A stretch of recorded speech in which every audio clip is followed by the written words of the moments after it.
some questions about stabilizer codes to uh, uh, learn again about this thing. And he will also talk about, this powerful nil-Laplumb conditions, which is, you can say, defines what it means to be called, what kind of codes are valid quantum error correcting codes.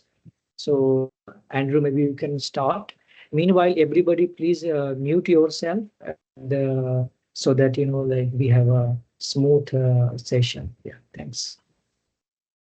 Um, all right. So yeah, I hope everyone can hear me okay. If not, do let me know.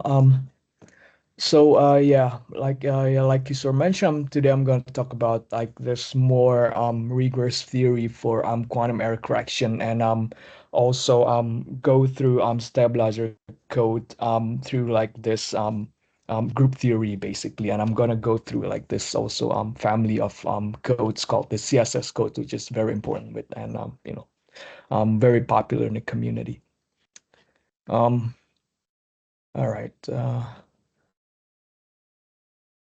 Yeah, so that's the outline. So I'm going to talk about the theory of error correction and then like approach this stabilizer codes from group theory and then cover some CSS code. I'm just going to recap everything real quick. So let's just get into it. Yeah, so basically error correction is kind of like this cycle. So first you do encoding and then you have some noise happening on your code. So you take your initial state psi into like some higher dimensional space. And then you have some noise happen and you do some measurements and get some information about the errors from the measurement outcomes. And then you decide on any recovery operations if you see any errors to get your initial state psi. So first, I have to talk a little bit about the formalism on like how we model this noise or errors, and this is basically by using this so-called CPTP map or completely positive trace preserving map. So formally, it's basically is define a linear map which takes from this space of operators, this L of A. So it's basically like this square matrices on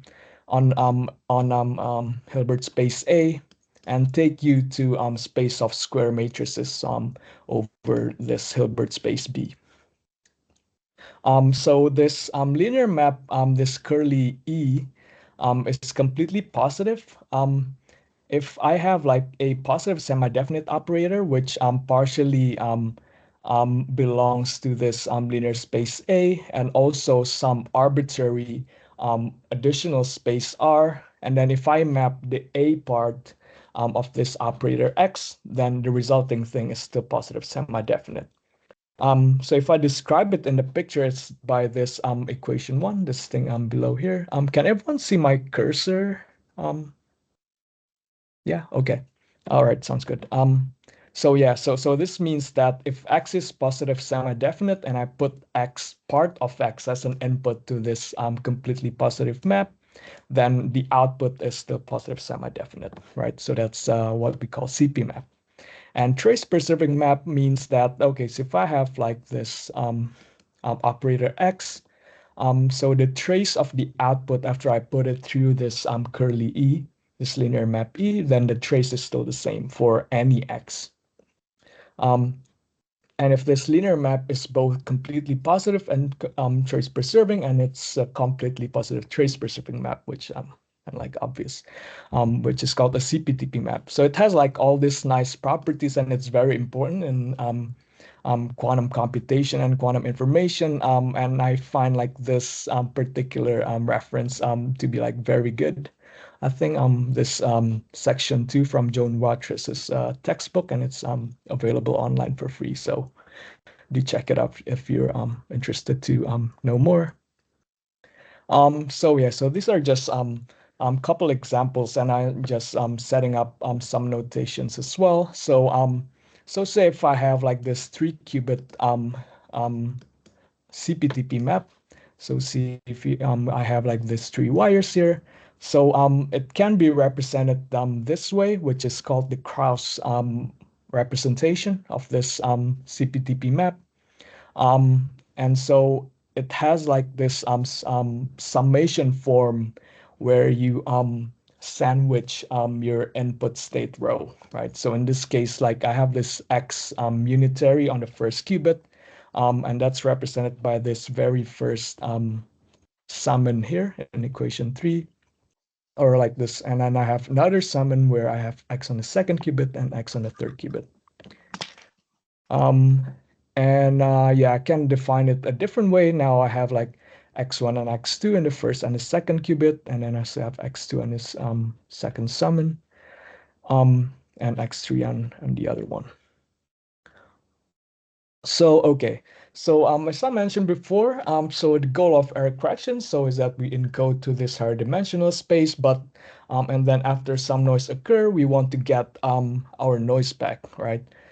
So we kind of like want to invert this noise channel, and how we do this is that, so if our input space is A, then we want to split it into two orthogonal subspaces denoted by this Q and Q perpendicular, right? So that's basically what this um, plus means, like this fancy plus with a circle around it.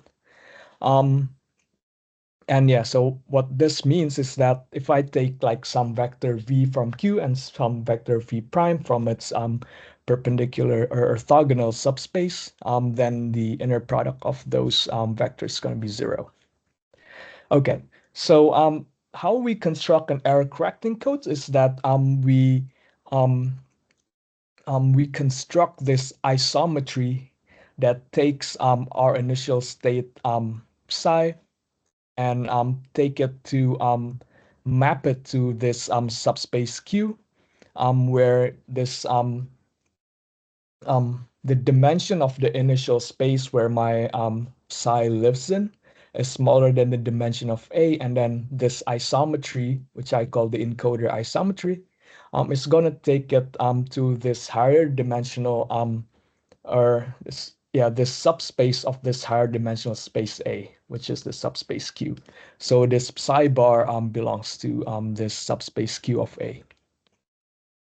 So if some noise happens to that my encoded state, so I will call this psi bar as my code state, then some noise map, this E, which is a CPTP map, or it could be a CP map in general, then it's gonna take that psi bar into this density matrix, this row noisy.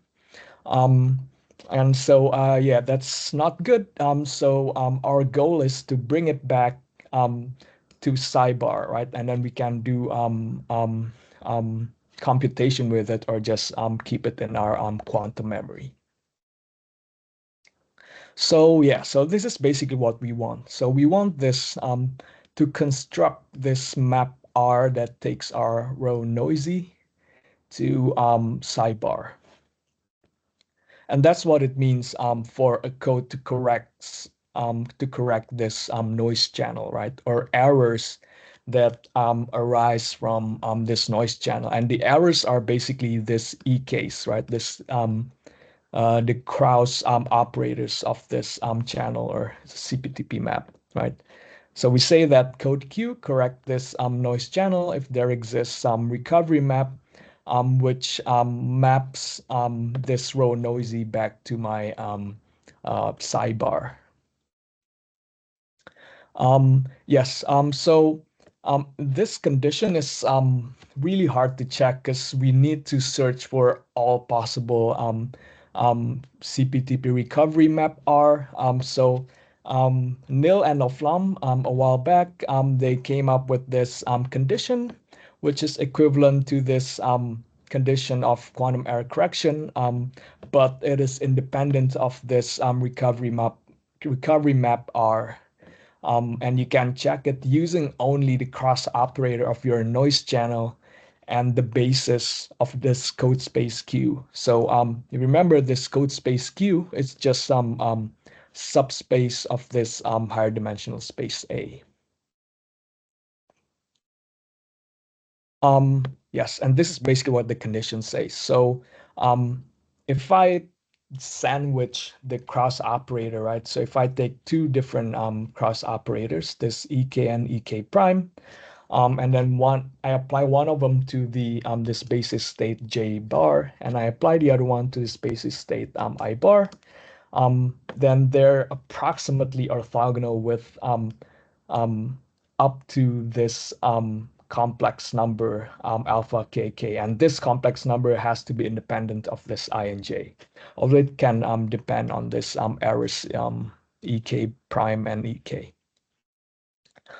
Um, so the intuition is of this is basically okay. So the first um,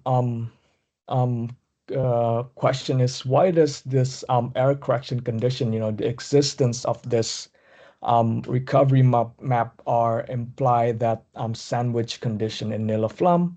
And that's basically we can dilate this recovery channel because it's a CPTP map. So this is something called the Stein-Spring dilation of a quantum channel or CPTP map.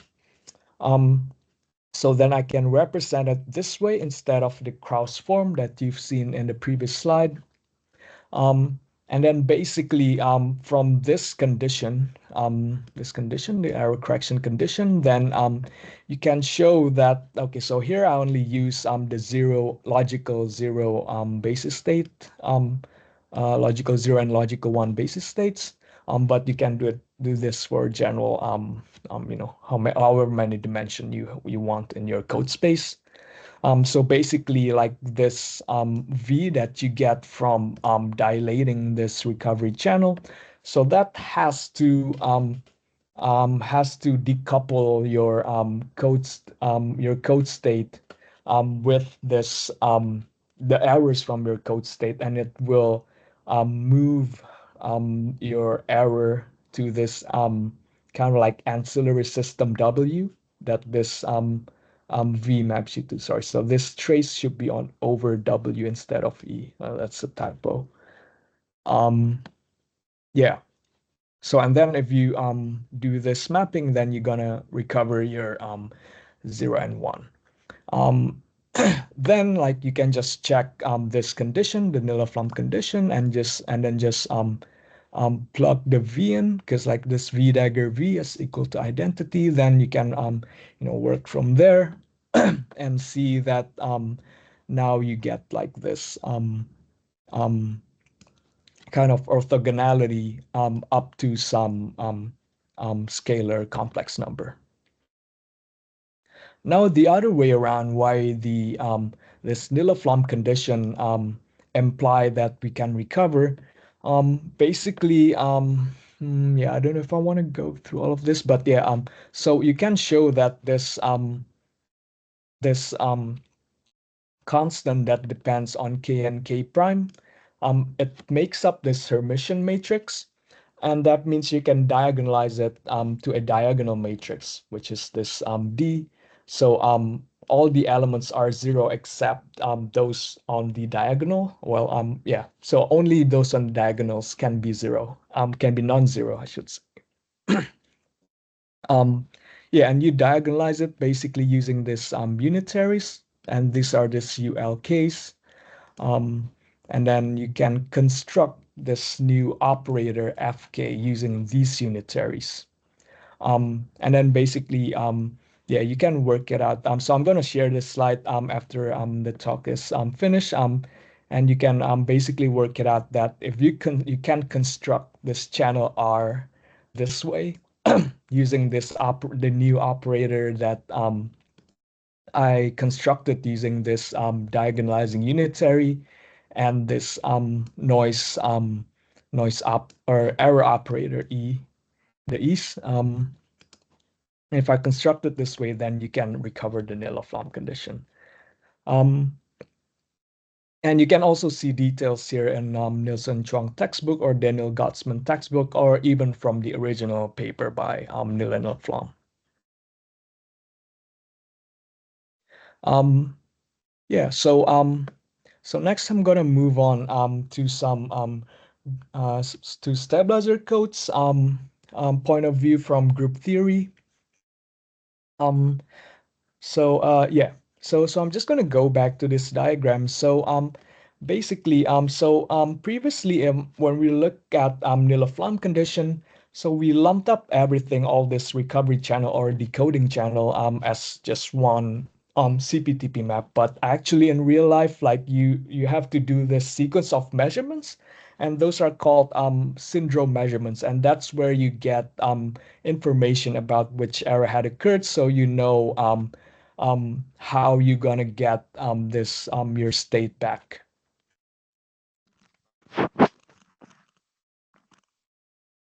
So just taking an example from the story code, which Kishore has covered in the previous lecture. So the syndrome measurements here are basically this 4-qubit Z measurements and 4-qubit X measurements on the vertices, and the Z measurements are on the faces on these squares. And all of these measurements commutes, right? So if you check here, the X measurements and the Z measurements either don't intersect at all, or they intersect at 2 qubits, which means they commute, right? Um, and then if you have this string of errors in this right-hand side happens, say in this upper left-hand side, so if 4 Z errors here, then you're gonna this X measurements on this blue colored vertices are gonna flip. So you're gonna see a -1 there, right? Um, and then once you see that, you know, okay, so I have to construct like this loop, and then I just do this Z rotations, which indicated on this like upper right hand side figure. And then you construct this loop, and then now you're fine. Okay. Um, and So the same thing goes with the 3-qubit repetition code, which is way more simpler. So what you do is you measure the first 2-qubit measurements. Um, so that's your first syndrome measurement. And then you measure the second and the third qubits, and that's your second um, syndrome measurement. So how do you do correction is, you know, when I have this x1 error, so let's say x error on the first bit, so I'm going to get a a minus from measurement S1 and plus from measurement S2. And then I know I have like this small dictionary, and I say, okay, I'm going to do x1 correction, right? So I apply this x, and then um, I get my original state back. Yeah, and for if I have x3 error, then I'm gonna get plus from S1 minus from S2. Then I know I'm gonna apply x3. And if I have error on the second qubit, then S1 and S2 both gonna give me a minus. Then I know I need to apply this x2 correction. Um, okay, so far what we've seen, like all these measurements commute, right? So this is kind of like a very nice all of this builds up to this very nice formalism called the stabilizer code, which Kishore, I believe, has covered in the very first lecture. But it has this very nice mathematical structure which comes from group theory. So that's what I'm gonna cover now.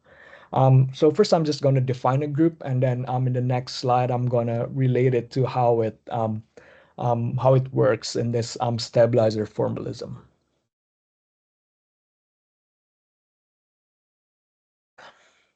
Right. So a group is defined by this set G and a binary operation, which I could be any arbitrary binary operation. So I'm just going to denote it by this star. But so this G and this operation star is a group if it satisfies this tree condition, right? So yeah, I guess like the first one would be this. So if I take two elements from G and I apply this star, then it's going to give me another element in G, which may or may not be the same with either of those two.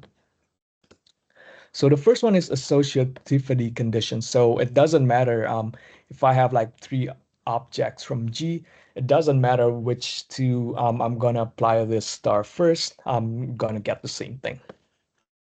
The second was identity. So there is this unique element E in G, where if I multiply or like I apply this operation um, between this E and some other any element in G, say this A, then I'm just going to give me A back.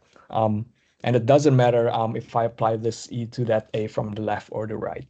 That's basically what this says. Um, and also for each element of G, there exists an inverse element, which is unique. And if I apply this operation to uh, between like an element and its inverse, no matter from the left or the right, then I'm going to get the identity element. And also there's a special type of group called the abelian group. And that means that for any element, any two element in G, if I apply this operation of A times B or B times A, I'm just going to call this times for now, but it could be like different things. Yeah, those two are going to be equal. All right, so that means that what commuting means. And also, there's a notion of how you generate this group G. So if I have like this subset of elements, this subset T, which consists of this elements from G, um, and I can create this entire set G by applying this operation between elements of this subset T, then I'm going to say that this group G is generated by the subset T. And I'm going to use this notation when I say G is generated by T.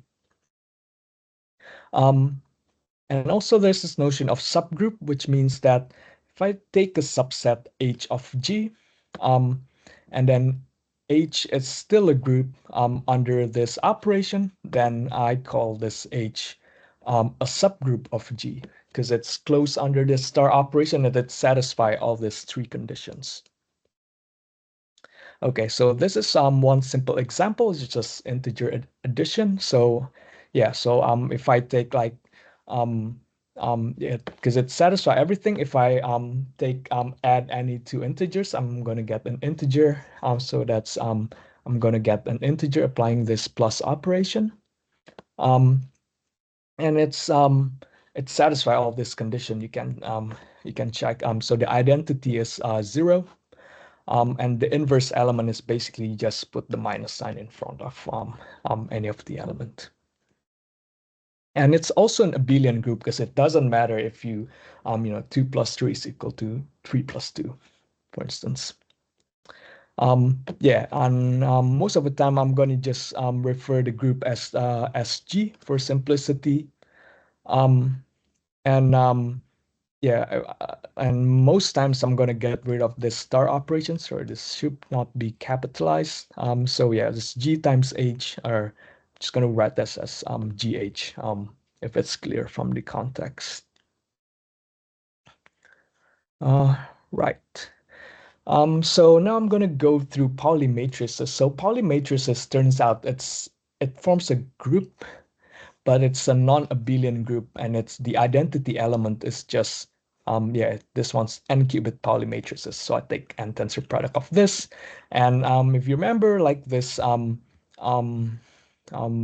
what this pointy brackets denote that this n-qubit Pauli matrix Pauli group is generated by this I, X, Y, and Z, and I can take any combination of tensors of this for Pauli matrices, right? And the identity element of this group is just this n-qubit identity matrix. Um, and the inverse of which Pauli matrix is basically itself, because like, yeah, P times P is just this n-qubit identity. And basically they do not commute, not necessarily. And that's why they're non-abelian. So for just 2 qubits, like this is one example. So you're gonna have like this minus sign here for this x1, x2, and z1, x2 if you want to commute them. And okay, so a stabilizer, Stabilizer group is an abelian subgroup of Pn, which means that this it's a subset of this n-qubit Pauli matrices. Um, and it also abelian, which means that they commute. That's basically what this says here, right? So if I have this S1 up to SL, then if I take any two of them, then if I multiply them, then they commute. That's basically what this says. And oh yeah, I also should mention that yeah, by convention, like we don't want we don't want any phase Pauli operator in the stabilizer group, and we also don't want the minus identity um, operator. So all of them are just going to be from I, X, Y, and Z. And yeah, we also have a notion of this stabilizer generator, so we don't have to describe the stabilizer group as all of its elements. We only need to describe it using its generator. So it can take like just um, fewer elements compared to just take all of them to describe it. Um, yeah, and later on, like we will see, like turns out um, if we take this stabilizer group as the syndrome measurements for our code, we only need to measure this generators. We don't need to measure all of the elements of the stabilizers. And the stabilizer code is basically just defined as the subspace that is spanned by all states from which if I measure the one of these stabilizers, right, this little s from the stabilizer group S, and I'm going to get a +1 outcome, right? So that's basically what this equation 11 says. So that's going to be my code state, this Q of curly S. So I'm gonna need to introduce another notion here to describe the logical operators of a stabilizer code, and that's a group normalizer, and that means that um, if I take this element, this subgroup H of this larger group G, a normalizer of that group H in G, it's basically defined as this. So I kind of like conjugate this element H from the left and right with this element G from group G, then it's still going to be in G, right? So if I put this G and G inverse from left and right on this element H, little h from subgroup H, then I'm going to get an element in H back. And for stabilizer group, it turns out that this normalizer have a simpler condition. And that's basically, yeah, I don't know if I want to go through this. Are we on time?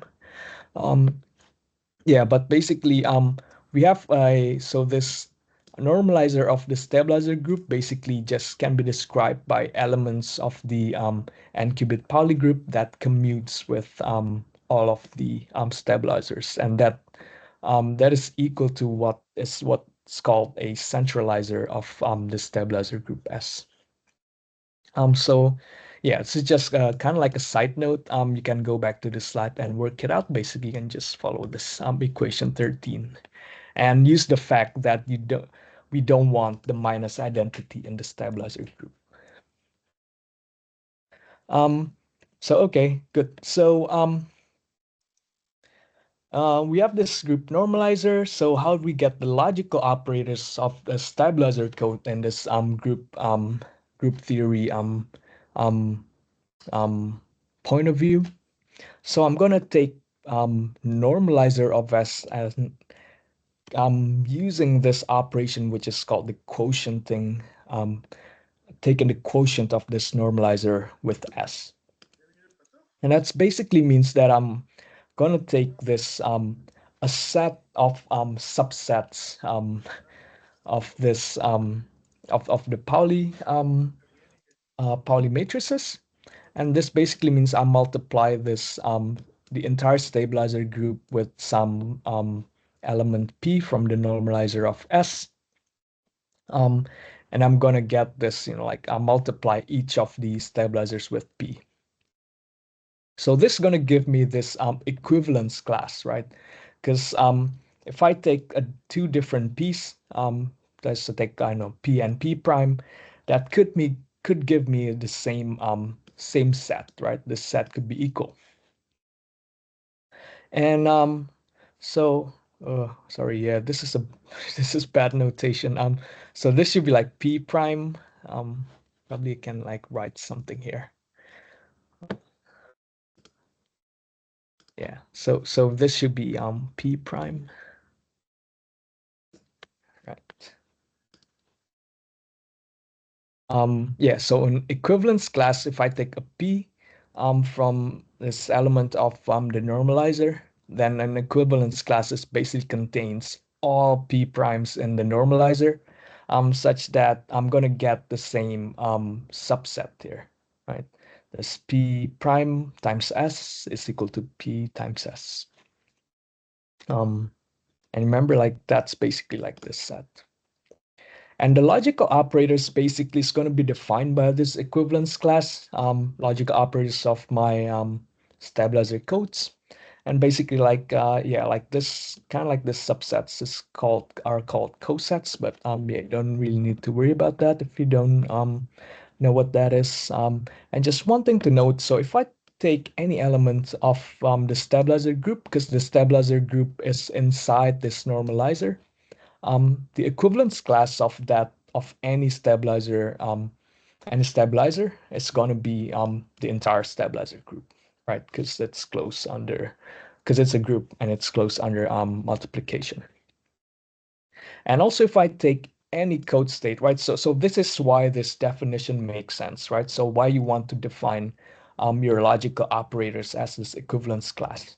Um, so if I take a code state from my stabilizer code and I take a a normalizer, an element from the normalizer of the stabilizer group, and I take the a stabilizer, then if I apply um, this P of PS to my code state, then I'm just gonna get um, P applied to this um, code state, right? Because this sidebar is in the code space and it's a +1 eigenstate of this S, right? Um, and yeah, if we go back to like this definition, right? So if I apply this PS1, PS2, or whatever from this set to my sidebar, then basically I'm just applying P, this operator P, to this sidebar, right? So basically they're all equivalent. They have the same effect to this to any code word. So that's why this definition makes sense. Um, yeah, so just go back to like this Tory code example. So remember, like you have the logical operators here are represented as this non-trivial loops, but they're not unique. So they're like equivalent logical operators, and that is shown in this right-hand side figure. So this Z string is basically equivalent to this Z string where you add like this kind of like um, detour to this like 3 cupids. And that's also equivalent to this one in the lower left-hand side, and also equivalent to this lower right-hand side, right? So yeah, using this group theory formalism, now we can write this stabilizer group this way. So it's yeah, so the stabilizer group is generated by SP. So SP, these SPs are just the 4-qubit Z operators and also the 4-qubit X operators on the vertices, right? And they all commute. And the logical operators are basically in this kind of like quotient group um, representation. It's basically this. So I take a non-trivial loop and I multiply that non-trivial loop to my stabilizer group, right? And that's why all of these are equivalent. So that's the Z example, right? This left-hand side or right-hand side expression. And that's correspond to this right-hand side figure because I can just multiply any stabilizer to my non-trivial loop, and that's all of them are basically equivalent. Okay. Yeah. So next I'm gonna go through this family of codes called the CSS codes. And these codes are still inside the stabilizer formalism, so it's a subfamily of the stabilizer codes, but it has this very nice um, construction and nice properties because you basically can construct this quantum codes using classical codes. So yeah, that's why first I need to go through classical error correction, which are particularly this binary linear code. So a binary linear code, you can define it with this three parameters, n, k, and d. So n is the number of bits in the code, so that's the length of your code word, and k is the um, number of logical bits that you encode in this code word, and d is the distance. I'm going to talk about what that means later. Um, so it's defined as a subspace C of this um, n bit string vector space. So this f2n, that just means that I have this vector space consisting of just zeros and ones in n positions. Um, and yeah, this encodes k bits, and k is just the dimension of this subspace C. And what that means, oh yeah, and what this distance mean is that so it's defined by this, which is the minimal weight. So that's what this means. Um, so if I just take this vector v and I put it in like this notation, that means I just count the number of ones in that vector because it's just a vector of zeros and ones. Um, and I take a code word, right? So that's what the C means. A code word that is not all zero, that has the least number of ones in it. And that basically gives me the distance of this code. And why we care about this distance is because it tells me how many errors I can correct, right? So basically, if t is less than d minus 1 over 2, um, then I can correct that error. Um, so another object for this binary linear code that is important is this so-called generator matrix. And this is an n by k binary matrix G, where if I take this vector v, this k dimensional vector, which is, and this is basically correspond to my the logical information that I want to encode in my code, and I just multiply that to g, right? This g phi, and that's gonna give me a code word c inside this code subspace, right? Which means that the image of this generator matrix G is basically the subspace C, right? So if I multiply something into G, then I'm going to get something in the code space. And another important thing, object for binary linear codes is this parity check matrix. And this is m by n matrix. Oh, and as Shuk mentioned, that is k should be smaller than n, otherwise it doesn't make sense. Cannot encode more than n bit of information. Yeah.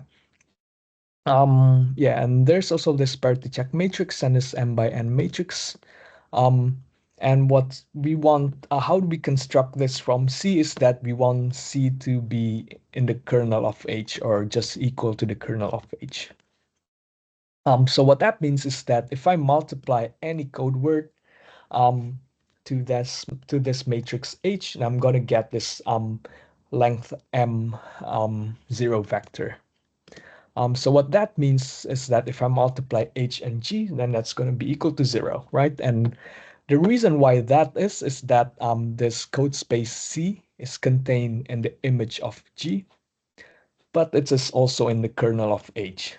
So that means, okay, so it's kind of like, yeah, so if you put this C. So you're gonna get some object in C after you multiply it to G, and you multiply it to H, and then it's in its kernel, so it's gonna be 0. That's basically what this equation 16 means. And just a simple example here is the 3-bit repetition code, right? So if I want to encode a 0, then I'm gonna get this 3 zeros. If I want to encode a 1, I'm going to get 3 ones, right? So that's the reason why the general matrix um, is this, and that's going to guarantee that I'm going to get that. And the parity check matrix is that. So which means if so this okay, so I should say that the code space here, the code space of this 3-bit repetition code is basically just spanned by this 3 zeros and 3 ones, right? So if I multiply this 3 zeros and 3 ones into H, I'm guaranteed that I'm gonna get 0. You can work it out, right? Because there are 2 ones here, and there are 2 ones in this second row. Since this 3 zeros and 3 ones are the basis of my code space, then anything else in the code space just gonna give me a 0. Yeah, so why this parity check matrix is useful? Because if there's an error, I'm gonna see something other than 0, 0, right? So if I have this 1-bit error on this 3 zeros, right? So say the error is on this middle bit. I should have been using this. Yeah. So this is the error. I'm gonna get 1, 1, right? So if you work it out, you multiply this 0, 1, 0, then this one's gonna be gotta multiply that with another 1, so that's gonna be 0, and you sum everything, gotta get 1. You do the same thing with the second row, get another 1, right?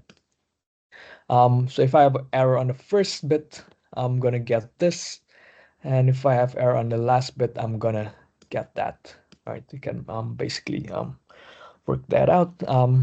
See, like yeah, for this one you got 2 zeros here, you got 2 ones here, so that's gonna just give me a 0 on the first row. And now I have 1 here, but there's another 1 here, right? So it's gonna be 0, 1. Yeah, there should be a transpose there. Okay. So those are classical error correcting codes. Now I'm gonna go to CSS code. So this is short for Calderbank-Steine-Shor. So these are the 3 people that first proposes this family of codes.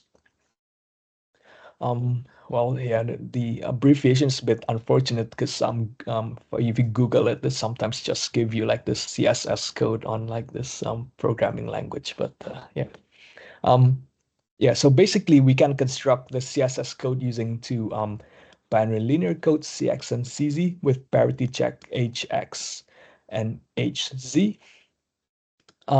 So I'm gonna do that is that I take every row of HX to be X syndrome measurements, right? So if I have this row 0, 0, 1, 0, 1, then I'm gonna map the zeros to okay, I have an additional all right, so remove that. Yes, so I'm gonna map the zeros to identities and ones to X. And I do the same thing with H, right? I map the um zeros to identity. Just gonna write that. And 1 to Z. Right, that's how I construct my syndrome measurements. Yeah, and that's why it's still a stabilizer code, because okay, so that comes later. Yeah, so this is the reason why it's the stabilizer code here in 18, because we want the X and Z syndrome measurements to commute. So we want CSS code to satisfy the parity check matrices to satisfy this condition, right? And basically what this means is that, because remember, like this code cx is in the kernel, or like just equal to the kernel of hx, whereas cz is equal to the kernel of hz. Um, and what this says is that we want them to be an orthogonal code space, right? So what we want is that so this entire code space cx, so it's this subspace, it's in the orthogonal subspace, right? So it's denoted by this. So basically this subspace and this CZ subspace are orthogonal to each other, right? So that's how we get this equation 18. And from this equation at 18, that basically means that all of this x and z Pauli measurements commute. And that's why this is a stabilizer code. And CSS code has this NKD parameter, a number of qubits, NK is number of encoded logical qubits, D is the code distance. Um, oh yeah, this should be like just a single bracket, single square bracket. Yeah, so you can compute this using the parameters of the this kind of like seed code CX and CZ. So K is basically just this KX plus KZ, and you minus that by N. And the distance, you just pick the minimum between two of them, right? Because you're going to get like this intuitively, you're going to get this logical operator, which comes from the code CX and some other logical operators that comes from CZ. And since how we define this distance to be the minimal um, logical operators, so we have to take this minimum. So yeah, so I don't think you guys have seen this in this tutorial. So this is the Steam code, which I think is a very good simple example of the CSS of a CSS code, um, because HX and HZ are just equal, right? So this is the parity check matrix of the 743 Hamming code. So this is a very popular classical code. And the parity check matrix is basically this. And why can we take hx equals to hz? That's because if you take any two row of this Hamming code parity check, the number of ones that intersects, number of positions of ones in those two rows are even. Well, in this case, it's two, right? If I take this row and the second row, this I have this four intersecting ones. If I take the first and the third row, these two ones are intersecting. If I take the second and the third, this one and this one are intersecting, right? So that means if I take a X syndrome measurement and I take a Z syndrome measurement, that means I will have like they will intersect on two qubits, right? So they commute. Or if in the case in this case, if I take like yeah, there are also a pair of X measurements and Z measurement that intersect on four qubits, um, or a bunch pair of them. Um, yeah, so Steam code can be illustrated in this figure. So I have like this kind of like four I don't know what shape is this this yeah, so you have like four qubits on this red face, four qubit on the green, four qubit on the blue, and I just define x and z measurements on those four shapes, right? And you can see here that they either intersect on all four, which means they're the same color, or they intersect on two qubits, which means they're different color, right? And I can just use this formula here to compute K and D. So the parameter of the Hamming code is this. So this distance is easy, just 3. And the number of encoded logical qubits is just this, yeah, 4 plus 4 minus n, and which is 7. Yeah, and the toric code is also a CSS code because you only have x and z um, no, you can split this X and Z measurements, but the parity check's gonna be like, very annoying to write. But basically, yeah, you get the idea, because like now you're gonna have like X and Z syndrome measurements intersecting on 2 qubits, so they commute. Another example is the surface code. So this is a very popular code that people use, like uh, particularly Google has done a lot of experiments using this surface code on their quantum computer. But its official name is rotated surface code, right? So it's obtained by kind of like rotating a planar version of the toric code, right? So you don't have a torus, but instead you have just this one planar patch, and you rotate it, and then you get this rotated surface code. Yeah, and after the rotation, instead of your qubits being on the edges, see in the story code, now your qubits are on the vertices here. And it has this parameter, right? So if I have this L by L patch, I have L squared qubit, and it encodes only a single qubit, but it has this distance of L. Yeah, this is a nice kind of interactive web page on toric code and surface code. You can click on like the to add errors, and yeah, it's a very nice kind of like interactive page. Now, the last thing I want to talk about is this code concatenation. Um, so what we've seen so far, like all this bit flip code is actually this repetition code is actually bit flip codes. You recall I encode like this yeah, this logical 0 is just 3 zeros. Logical 1s is 3 ones. It can correct single qubit X error, but it cannot correct any Z error. But I can define my logical 0 and 1 this way. So I take this 3 plus states and 3 minus states. And this is basically what is called the phase flip repetition code. And instead of doing 2-qubit Z measurements, as in bit flip code, I do 2-qubit X measurements, right? And the reason why it's called phase flip repetition code, because now I can correct Z errors, right? So this is one example of that. So Z error on the first qubit, now I have like this minus plus plus. So if I measure this 2-qubit X measurement, I'm gonna get, so it should be like minus plus. Uh, it's minus plus. Um, Now, yeah, I get the minus plus, and then I do this Z this recovery operation. But it cannot correct X errors, right? So we have this conundrum: which one want to use? We want to correct X errors, or want to use want to correct Z errors.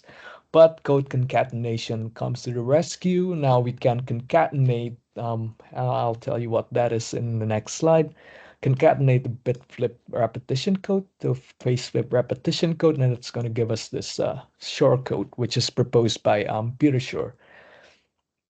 And this is the first actual quantum error correcting code, because now you can correct X and Z errors. So I think he proposed this almost 30 years ago. And yeah, so okay, so what's the encoding? So I encode a zero state into this zero double bar, right? Um, so basically what this means is that now I encode this zero into kind of like this to this 3 plus states, right? If you remember like this phase flip repetition code, I have this 3 pluses and 3 minuses. Now I have 3 logical pluses and 3 logical minuses. And these are the logical plus and logical minus of the bit flip code. So I kind of use the pluses in my phase flip code. Um, the pluses in my phase flip code is encoded as the bit flip code. So that's basically what concatenation means. Um, yeah, so basically I have this 3 logical plus of the bit flip code, and I can expand it to this. And the zeros and ones, right? So that's what plus means, right? 0 plus 1, and minus is 0 minus 1. And I can expand this further because the 0 of my bit flip code is just 3 zeros. The ones are just 3 ones. And this is basically the 0 code word of the Shor code. This is the one logical one of the Shor code. And these are the syndrome measurements, which kind of makes sense because if you see here, these two are just the checks for bit flip codes. Same with this one, same with this one, right? But these are kind of like encoded as a single qubit if I see this entire thing as phase flip code, right? And if you remember the phase flip code, I have like this XII and IXX, right? Sorry, XXI. So that's basically this. But now I have like this 3 x's instead of single x, right? Because now each of my plus is basically encoded in this bit flip code.